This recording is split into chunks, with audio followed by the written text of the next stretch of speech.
ہمارے بہاول نگر سے آئے ہوئے مہمان، میں ان کو دعوت خطاب دیتا ہوں جناب حضرت مولانا محمد احمد صاحب۔ میں ان سے ملتمس ہوں کہ مائک پر تشریف لائیں اور آپ سے مخاطب ہوں۔ تشریف لا رہے ہیں حضرت مولانا محمد احمد صاحب۔ مولانا خدا بخش صاحب کے خطاب کے دوران استاد القرہ، فخر القرہ، شمس القرہ حضرت مولانا قاری عبدالقدوس خان الجاجروی اسٹیج پر تشریف لائے، جامعہ کے مہمان بنے۔ میں دل کی گہرائیوں سے خوش آمدید کہتا ہوں، اہلاً و سہلاً مرحبا۔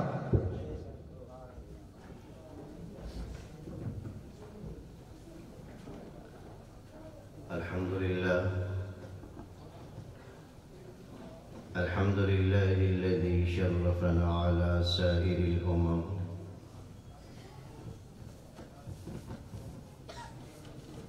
الحمد لله الذي شرفنا على سائر الأمم على رسالة من اختصه من بين الأنام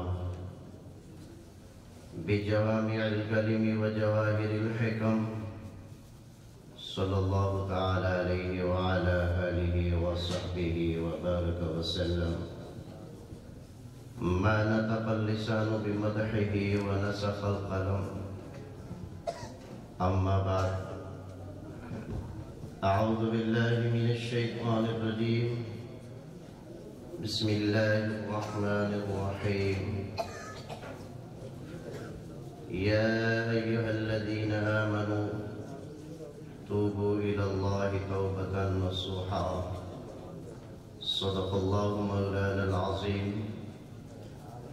وقال النبي صلى الله تعالى عليه وسلم: التائب من الذنب كمن لا ذنب له، أو كما قال عليه الصلاة والسلام.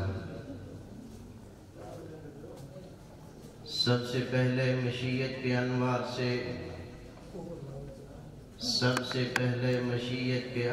سے نقش روئے محمد بنایا گیا. سب سے پہلے مشیت کے انوار سے نقش روئے محمد بنایا گیا، پھر اسی نقش سے مانگ کر روشنی بزم کون و مکان کو سجایا گیا. وہ محمد بھی، احمد بھی، محمود بھی، وہ حسن مطلق کا شاہد مشہود بھی، وہ علم و حکمت سے غیر محدود بھی، ظاہراً امیوں میں اٹھایا گیا. میرے واجب الاحترام معزز سامعین کرام اور علماء کرام، میں ایک طالب علم آج سے تقریباً 27 سال پہلے یہاں فیض حاصل کیا، اور پھر اللہ پاک نے جو ہے اساتذہ کی دعاؤں کی بدولت خدمت دین کے اندر ہی رکھے ہوا ہے. دعا ہے کہ اللہ رب العزت خدمت دین کے اندر ہی بقیہ زندگی بھی گزارنے اور بسر کرنے کی خدمت کی اللہ توفیق عطا فرمائے. میں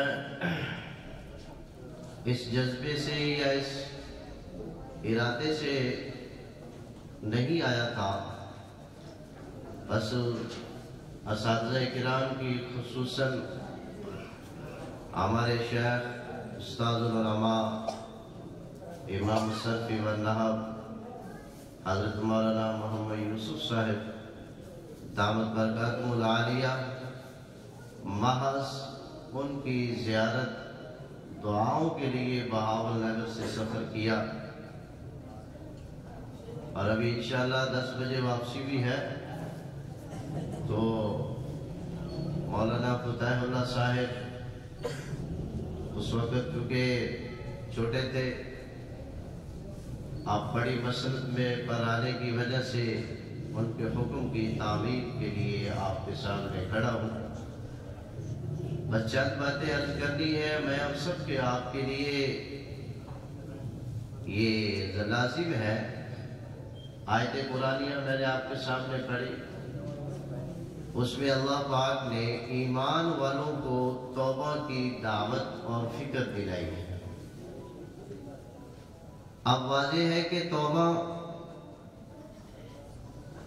جو اللہ پاک نے ایمان والوں کو حکم ارشاد فرمایا ہے کہ یا ایھا الذین آمنوا توبوا الی اللہ توبۃ نصوحا، کہ اے ایمان والو تم توبہ کرو۔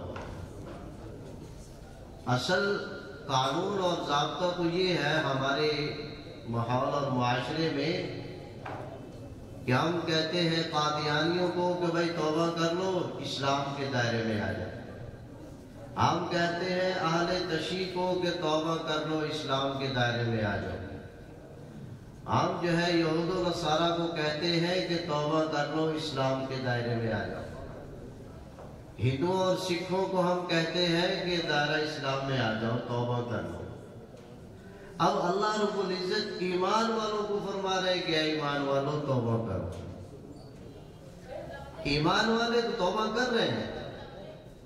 اب جو ایمان والا نماز پڑھ رہا ہے واضح ہے کہ وہ توبہ بھی کر رہا ہے۔ ہر نماز کے اندر اللہ سے معافی مانگتا ہے، ربنا اغفر لی ولوالدی وللمؤمنین یوم یقوم الحساب۔ اب ہم یہ دعا نفلوں میں، فرضوں میں، سنتوں میں، وتروں میں پڑھتے ہیں یا نہیں پڑھتے؟ ہم یہ پڑھ رہے ہیں۔ بس اللہ رب العزت ہمیں بتانا یہ چاہتے ہیں کہ جو معیار میں نے توبہ کا قرآن میں بتایا ہے، اس معیار کو سمجھو، پھر تمہاری توبہ اور تمہاری یہ نجات قابل قبول ہے۔ اب اللہ نے جو معیار دیا توبۃ نصوحا، قید لگائی ہے کہ مجھے اور میرے دربار میں جو توبہ کا معیار ہے اور جو توبہ میں قبول کروں گا وہ توبہ نصوحا ہے۔ اب وہ کیا ہے؟ ہم توبہ کرتے ہیں، ہاتھ اٹھا لیتے ہیں اللہ کے حضور، اللہ کے دربار میں توبہ کر، یا اللہ میری توبہ، یا اللہ میری توبہ۔ اس کے بارے میں بزرگ علماء فرماتے ہیں، ایک مثال بیان فرماتے ہیں۔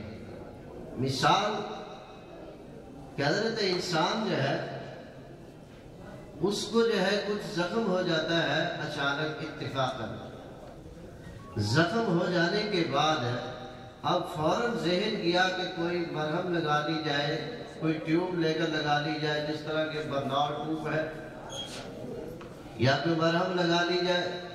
کیوں؟ اچانک اور اتفاقاً ہاتھ کٹ گیا ہے تو اس کے لیے ٹیوب لگا دی۔ اب یہ اس کا حل ہو گیا ہے کہ چونکہ جو ہے اچانک اور اتفاقاً جو ہے زخم ہو گیا اور دکھ آ گیا، تکلیف ہو گئی ہے۔ اسی طرح ہاتھ جو ہے وہ جل جاتا ہے، اس کے لیے بھی ٹیوب رکھی ہوئی ہے کہ وہ لگا لی۔ تو اللہ تبارک تعالیٰ فرماتے ہیں کہ اے ایمان والو، یہ جو میں نے تمہیں توبہ کی نعمت عطا فرمائی ہے، اس کو تم نے اتفاقاً اور اچانک جب کوئی تم سے گناہ ہو جائے اور عمدن نہیں خطاً ہوا ہے، بلا ارادہ گناہ ہو گیا ہے، تو جب بلا ارادہ گناہ ہوا ہے، خطاً ہوا ہے، تو اس کے لیے کیا ہے کہ یہ توبہ کا جو ہے فارمولہ ہے، اس کو تم استعمال کرو اور یہ تمہیں کام آ جائے گا اور کام لگ جائے گا۔ اب اگر ایک آدمی ہاتھ جو ہے جلا لیتا ہے اس نیت سے کہ میرے پاس تو مرہم رکھی ہوئی ہے، میرے پاس تو گھر پہ ٹیوب رکھی ہوئی ہے، میں تو جو ہے فوراً لگا لوں گا، اب آپ ایسے آدمی کو کیا سمجھدار کہیں گے کہ وہ اپنا ہاتھ جو ہے آگ میں ڈال رہا ہے؟ کیوں؟ ہاتھ جل جائے گا تو اس پہ ٹیوب لگا لیں گے۔ اپنے ہاتھ پہ چھری مار رہا ہے، چاقو مار رہا ہے، کیوں؟ ہاتھ کٹ جائے گا، اس کے اوپر ٹیوب لگا لیں گے۔ تو آج ہمارا یہ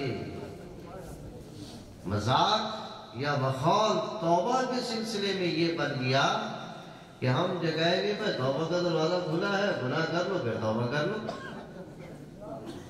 ایک ٹائم گناہ کر لیا دوسرے ٹائم جو ہے توبہ کر لیں گے، بس توبہ کا دروازہ کھلا ہے۔ معاف کرنے والی اللہ کی ذات ہے، مولوی نے تھوڑا معاف کرنا ہے۔ کیا یہ ذہن اور یہ سوچ ٹھیک ہے؟ گناہ کر لے پھر توبہ کر لیں گے۔ تو بھائی کیا پتا کہ اللہ گناہ کرنے کے بعد توبہ کا موقع نہیں دے تو پھر کیا کرے گا؟ اب ہم دیکھتے ہیں، سوچ رہے ہیں کتنے حادثات ہو رہے ہیں، اچانک اور اتفاقاً حادثے ہو رہے ہیں، اور اچانک موت بھی آ رہی ہے، آنن فانن موت آ رہی ہے کہ اچانک حادثہ ہو گیا، ہارٹ اٹیک ہو گیا، اس کے لیے کسی کو خبر ہے؟ یار وہ ٹھیک ٹھاک تھا، ابھی بھی جو ہے جیسے ہمارے ساتھ تھا، تو کیا ہو گیا؟ ہارٹ اٹیک ہو گیا، مر گیا۔ مٹس جو ہے روڈ پہ جا رہے ہیں، روڈ ایکسیڈنٹ ہوا، موقع پہ جاؤ وہاں تو کیا وہ مرم پٹی کہاں گئی؟ فارمولا کہاں گیا توبہ والا؟ وہ توبہ والا فارمولا کا کام نہ ہے۔ اب کتنے لوگ ہیں جو یہ سوچ لے کر پھر رہے ہیں کہ موت تو بیمار کو آئے گی، مجھے نہیں آئے گی۔ موت تو جس کو جو ہے، جس کے کینسر اس کو آئے گی، مجھے نہیں آئے گی۔ موت اس کو آئے گی جس کے گردے خراب ہیں، گردے فیل ہو گئے، اس کو آئے گی، مجھے نہیں آئے گی۔ اب آپ یہ ذرا بتائیں، ایک سوالیہ جو ہے میں آپ کے دل و دماغ میں ایک سوال چھوڑ رہا ہوں کہ دکان جتنی بھی کپڑے کی دکانیں ہیں، ان کپڑوں کی دکانیں جو جتنی بھی ہیں ان میں کفن کا کپڑا ہے یا نہیں؟ یہ آرڈر میں منگوایا گیا۔ اچھا، وہ جو دکان والے کے پاس کفن کا کپڑا رکھا ہوا ہے وہ کس کے لیے؟ وہ اپنے لیے لایا ہے؟ یہ ہم نے سوچنا ہے۔ یہ جو پروگرام اور اجتماعات میں آپ کو مدعو کیا جاتا ہے، آپ اس مجلس میں بلایا جاتا ہے، اس واسطے کہ ہم یہ جو ہم جس زندگی کے لائن اور سڑک پہ چل رہے ہیں، ہم اس رخ کو دیکھیں اور اس کے جو ہے نتائج اور اس کے جو ہے ہم لوگ حالات کو سمجھیں کہ یہ ہمیں کدھر لے کے جا رہے ہیں۔